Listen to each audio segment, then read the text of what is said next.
Hi everyone. Degree third year 5th sem. మన question పేపర్లో 3-6 part A, question number 10 part B. మహాకవి శాస్త్రాకార విభాగ. మహాకవి శాస్త్రాకార విభాగ. మనకి కవి పద్యాలు 6 ఉంటాయి. 6 మెంబర్స్ కవులు ఉంటారు. ఈ 6 మెంబర్స్ కవులలో ఫస్ట్ కవి పాణిని మహర్షి. పాణిని మహర్షి. ఈ పాణిని మహర్షి సంస్కృత వ్యాసకర్త. ఈయన ప్రతిష్టాత్మకమైనటువంటి అష్టాధ్యాయి అనే గ్రంథము రచించారు. మొకనాల్డ్ అనే ఒక పండితుడు తన భారతస్య ప్రాచీనేతిహాస అనే గ్రంథంలో మరి ఈ పాణిని యొక్క విశిష్టతను ప్రశంసించాడు. ఈ పాణిని యొక్క జీవితకాలము వివిధ రకములైన అభిప్రాయాలు ఉన్నవి.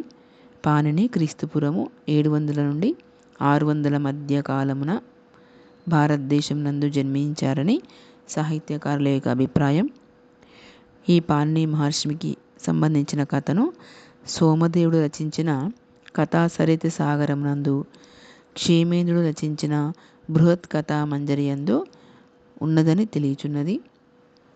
అంటే ఈ ఇద్దరు కవులు వాళ్ళ యొక్క గ్రంథాలలో ఈ పాణిని మహర్షి గురించి వివరించారు.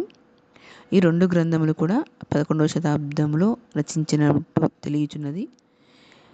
మరి పాణిని మహర్షి తన తోటి విద్యార్థులతో కలిసి ఆచార్య వర్ష దగ్గర విద్యాభ్యాసం చేశారు.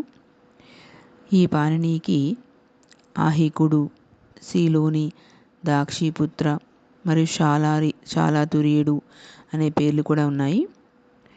మరి కొంతమంది పండితులు ఈ పాణినికి సూత్రకారుడు అనే ఒక బిరుదు ప్రదానం చేశారు. ఇది పాణిని యొక్క కవి పరిచయం. మీరు తెలుగులో రాయొచ్చు, ఇంగ్లీష్లో కూడా రాయొచ్చు. Sage Panini was the author of Sanskrit grammar. He was the foremost grammarian of Sanskrit language. He wrote Ashtadhyayi, which is the matchless and famous work in terms of thorough research about it is very famous among the grammar books.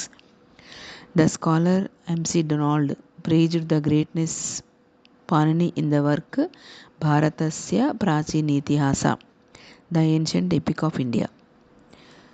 ఈ గ్రంథములో ఆయన గురించి పాణిని గురించి వివరించాడు. Next, life and period of Panini. There are different opinions regarding the life and period of Panini.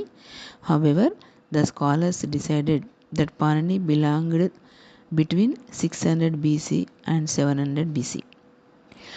There are stories narrated about Panini in the book Kathasarita Sagara, written by Somadeva, and in the book Bruhat Katha Manjari, written by Kshemendra. The above 2 books written by those poets in the 11th century. Panini studied in the hermitage of Acharya Varsha with his co-students. He was also known as Ahika, Shiloni, Dakshiputra and Shalaturya, etc. The scholars offered him the title Sutrakara. ఈ విధంగా పాణిని గురించి రాయాలి. Part ఏలో 3-6లో ఉంటుంది, part below 10th ఉంటుంది. ఈ video మీకు నచ్చినట్లయితే లైక్ చేయండి, షేర్ చేయండి, సబ్స్క్రైబ్ చేయండి.